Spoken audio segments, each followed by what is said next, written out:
예, 여러분 반갑습니다. 여러분의 사채꾼 우반이라고 합니다. 엄마, 돈 좀 빌려줄까? 오늘은 또 떤 이야기를 할까? 어떤 피웅신들을 깔까 하다가 오늘은 오랜만에 굉장히 좀 미지근한 이야기를 한번 해보려고 합니다. 그래서 딸배 광풍 그 뒤에 온 후유증에 대해서 이야기를 해보려고 하는데, 요거는 뭐 딱히 뭐 내가 뭐 딸배를 깔려고 하는 게 아니라 저는 기본적으로 이분들에게 좋은 감정을 가지고 있습니다. 근데 되게 재밌는 거는 내가 옛날에도 이렇게 좋게 좋게 얘기를 해줬잖아. 근데 황 과장이 나보고 뭐라고 하더라고. 그래놓고 하는 얘기가 뭐냐면, 니는 네가 운전을 안 해서 그런 얘기를 하는 거다 이러더라고. 그래서 운전을 하면 그 또알베를 혐오할 수밖에 없다고 얘기를 하는 건데, 아니 근데 뭐 그런 것도 있긴 한데 나는 그걸 떠나가지고 제가 늘상 얘기하는 그 강호의 돌이라는 관점이라는 게 있거든요. 내가 옛날에 어떤 놈을 개같이 욕한 적이 있어. 그게 뭐였냐면 야동 배우를 욕하더라고. AV 배우. AV 배우 욕하면 안 돼요, 여러분. 여러분들이 야동을 봤으면 그 분들을 욕하면 안 된다는 말이야. 마찬가지로 여러분들이 OP를 갔잖아. 그러면 걔네들을 난 욕할 자격이 없다고 생각해. 난 적어도 그렇게 생각한단 말이야. 그래서 그런 관점에서 나는 뭐 이렇게 배달 음식 많이 시켜 먹고 그러다 보니까 당연히 그런 사람들에게는 그래도 이게 필요한 일을 하고 감사한 마음을 가지고 있는 게 당연하다라고 생각을 했는데, 근데 뭐 싫어하는 사람들은 오지게 싫어하더라고. 근데 오늘은 그걸 떠나가지고 이 엄청난 그 배민 라이더스의 광풍 이후에 온 이 사회적인 후유증에 대해 가지고 한번 이야기를 해보자 하는 그런 생각이 들었어요. 그래서 뭐 특별한 건 아니고 제가 얼마 전에 해운대를 다녀왔거든요. 해운대. 그래서 해운대 가면 그 게롤라이시라는 술집이 있습니다. 그래서 원래는 내가 이렇게 청담동 게롤라이트 되게 좋아했는데 알고 보니까 거기 오너 바텐더 김현철이라는 아저씨가 있는데 그 아저씨가 내 유튜브 구독자거든요. 그래서 어떻게 알게 돼서 내가 거기 가면 좀 이것저것 맛있는 걸 많이 해준단 말이야. 근데 진짜 대단한 게 내가 진짜 여러분들 혹시라도 뭐 청담동 게롤라이시나 이렇게 갈 일이 있으면 내가 꼭 말하고 싶은 게 거기 가선 양주 먹지 말고 그 김현철 대표가 말아주는 칵테일 꼭 드셔보세요. 존나 맛있어 진짜. 내가 칵테일 먹고 그렇게 맛있어가지고 내가 너무 맛있어 제 칵테일이. 그러던 나중에 얘기해보니까 아직까지도 한국에서 자기로 깬 사람이 없더라고. 알고 보니까 뭐 이제 칵테일 대회 같은 데 있잖아. 거기 배틀 나가서도 이제 막 한국에서 지존 찍고 그랬다고 하더라고. 그래서 야 확실히 나루호도 어느 한 분야든 그게 지존 찍은 사람은 짬이 다르구나 내가 그걸 느꼈는데, 뭐 여튼 뭐 그 얘기를 하려는 거 아니고 그 사람이 요 근래 이제 지금 이제 해운대 게롤라이 또 왔다 갔다 하거든요 요새. 그래가지고 뭐 가게가 조금 잘 안 돌아가는가 봐. 서울에서 투입이 되더라고. 그렇게 하니까 나는 가깝잖아 울산이니까. 그 양반이랑 소주 한 잔 먹으러 내가 이제 해운대로 넘어갔지.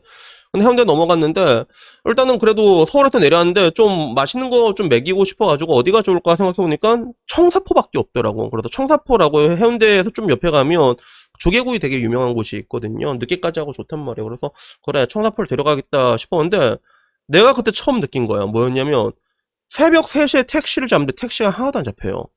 새벽 3시에. 새벽 3시에 잡는데 왜 안 잡히지? 나 깜짝 놀랐어. 이게 왜 안 잡히는 거지? 새벽 3시인데? 그래서 뭐 거리두기가 끝났긴 하지만 뭐 이제 통상적으로 우리 옛날에 한참 거리두기 할 때만 9시 이렇게 되면 콜이 안 잡히잖아. 그거는 이해가 되잖아. 일시적인 그런 수요의 폭발적인 증가 때문에 그건 내가 이해를 한단 말이야. 근데 그걸 떠나서 새벽 3시인데 왜 이게 안 잡히나니까 택시 기사들이 증발했다는 거야. 많이 없어졌대. 그래서 코로나가 계속되는 동안에 약간 딸배 쪽으로 많이 갈아탔다고 하더라고. 그래서 아 맞다. 그래서 이제 이 후유증이 이제 나한테까지 오게 되는구나 싶어가지고 얼마나 감소했나 보니까 일단 경기 지역으로는 법인 택시 운전기사가 27%가 감소했다 하더라고. 27%면 굉장히 많은 숫자지, 그지? 2년 사이에 그렇게 감소를 했으니까. 근데 이게 단순히 맨 처음에는 아 그냥 딸배 쪽으로 많이 갈아탔구나라고 얘기하기에는 이것저것 찾다 보니까 이게 택시 쪽도 문제가 굉장히 심각하더라고. 되게 심각하더라고. 그래서 우선은 단순히 이제 그런 공급량을 늘리면 되는데 이게 말처럼 쉽지가 않다는 거야. 그래서 일단 우리나라는 이제 지금 들어서 다시 이제 우버가 다시 부활한 걸로 알고 있는데 원래는 우버 들어올 때도 택시기사들이 못 막았잖아. 못 들어오게 막았잖아. 나는 맨 처음에 이게 하나의 그런 지역 이기주의 이런 건 줄 알았거든. 근데 그걸 떠나가지고 이미 대한민국 내 택시기사가 오질나게 많다고 하더라고. 이미 많아. 인구 대비 굉장히 많다고 하더라고. 되게 많은데 근데 문제는 이 중에서 이 택시가 인구가 대비 되게 많은데 돈이 되냐 이럴 때 돈이 또 별로 안 돼. 돈이 별로 안 된다 하더라고. 그래서 내가 보니까 서울 쪽에서 이렇게 운행을 했을 때 통상적으로 한 시간에 2만 원 벌면 많이 버는 거래. 2만 원 벌면. 근데 그런 식으로 했을 때 한 달에 300 벌면 이것저것 떼고 나면 한 달에 200만 원 벌어간대. 최저시급도 안 된다는 거야, 실제로. 그래서 최저시급도 안 돼? 그것도 개인 택시인데. 법인 택시 타면 더 심한 거지. 차 떼고 포 떼고 이렇게 오질나게 심한 거야. 그래서 결국엔 보니까 지금 택시 기사 중에 젊은 사람이 없대. 40대면 보물이고 50대면 청년이야. 그래서 실제로 보니까 그럼 뭔가 이제 서울 개인 택시 중에서 77%가 60세 이상이라는 거지. 이게 문제가 되는 거야. 그래서 통상적으로 법인 택시와 개인 택시를 할 때 개인 택시가 훨씬 많거든요. 거의 60% 그냥 넘는단 말이야. 근데 이 중에서 77%가 60세이기 때문에 이 나이 드신 분들은 밤 되면 자야 된단 말이야.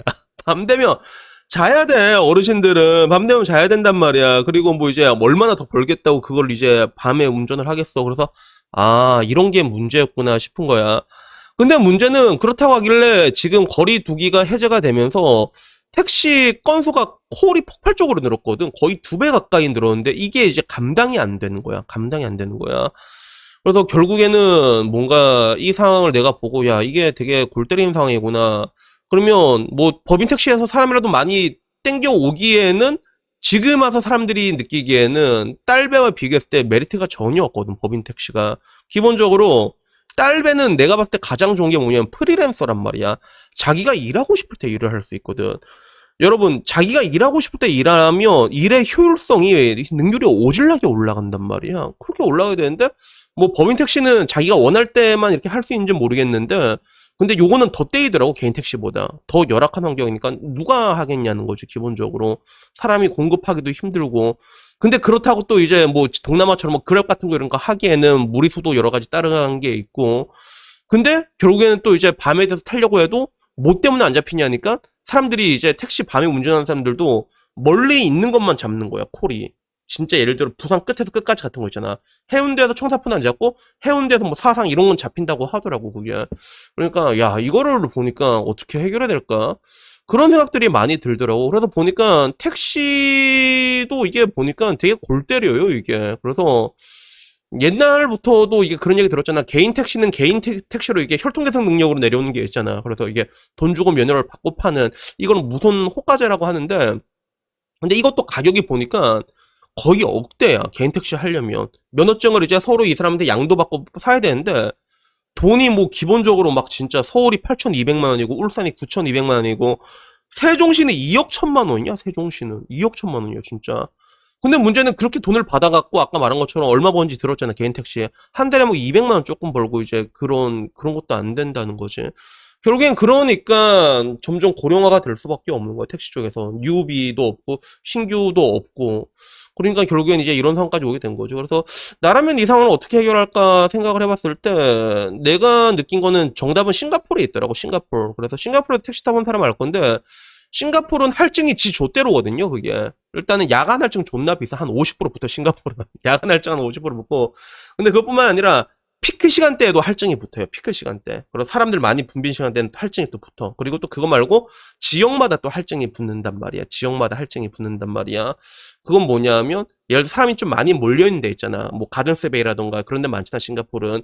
거기에서 잡으면 또 이제 기본적으로 뭐 이제 3달러 더 내거나 이런 게 있거든. 그래서 요런 것들 택시 요금제를 좀 전면 개편으로 하면 야간에 할배들이 다 자니까 문제인 거 아니야 지금. 그러면 할배들 잠 좀 못 자게 돈을 더 많이 쥐어주거나 아니면 콜 잡히는데 뻔하단 말이야. 서울도 막 사람들 많은데 뭐 강남에 오질라게 잡힐 거 아니야. 뭐 강남에서 타게 되면 이제 뭐 3천 원 더 내라 이런 식으로 요금제를 바뀌거나 그지? 그런 것들이 있으면 가동률이 올라갈 거 아니야. 그리고 가장 심한 건 내가 볼 땐 카카오 택시인 것 같아. 카카오콜. 카카오 택시 이것도 문제. 이 새끼도 존나 문제인 게 얘네들은 거리를 볼 수가 있잖아. 거리를. 그래서 내가 알기로는 우버는 그걸 애초에 못 보게 하거든요. 콜을 잡을 때. 어디서 어디까지는 그걸 못 보게 한단 말이야. 그래서 콜 거부를 못하게 만들어버리거든. 요런 식으로 좀 만들어 놔야 된다는 것들이지. 그래서 서울에 있는 기사들이 서울에 없대 나중에 밤 되면. 그래서 일부러 장거리만 잡으면 돼. 서울에서 경기도 갔다가 그러면 경기도 갔다가 다시 안 돌아온단 말이야. 경기도에서 다시 서울 가는 사람을 올 때까지 그걸 기다린단 말이야. 그냥 결국에는 회전율만 줄어들게 되는 것들이거든. 그래서 요렇게 바꾸면 그래도 조금 나아지진 않을까라는 그런 생각이 문득 들더라고요. 그래서 뭐 딸배의 그런 뭔가 후유증이라고 얘기하기엔 되게 거창하지만, 근데 내가 맨 처음에 택시를 못 잡아가지고 내가 짜증이 나가지고 이게 어떻게 이런 시츄에이션이 발생한 것인가 내가 하나씩 찾아봤거든. 근데 찾아보니까 나름 좀 심각한 문제긴 해. 근데 그렇다고 해결이 또 불가능한 문제도 아닌 것 같아. 근데 문제는 뭐냐면 내가 생각할 때 이렇게 하면 해결이 될 것 같은데 문제는 이런 식으로 해결을 안 해줄 것 같아. 그래가지고 결론적으로 내가 느끼는 그런 택시 대란은 앞으로도 계속되지 않을까 하는 생각이 듭니다. 그래서 뭐 택시 대란 이런 걸 내가 한번 겪어보니까 진짜 거지 같더라고. 그리고 한편으로는 그래도 저는 이게 울산 살 때 제 집 근처에서만 술을 먹거든요. 다 우리 집, 난 행동방이 되게 짧고 요 앞이 바로 시내란 말이야. 그러니까 확실히 좀 이렇게 술 마시기 편한 데가 많다는 거는 그거는 정말로 굉장히 큰 메리트인 것 같다라는 그런 생각을 가지게 되었습니다.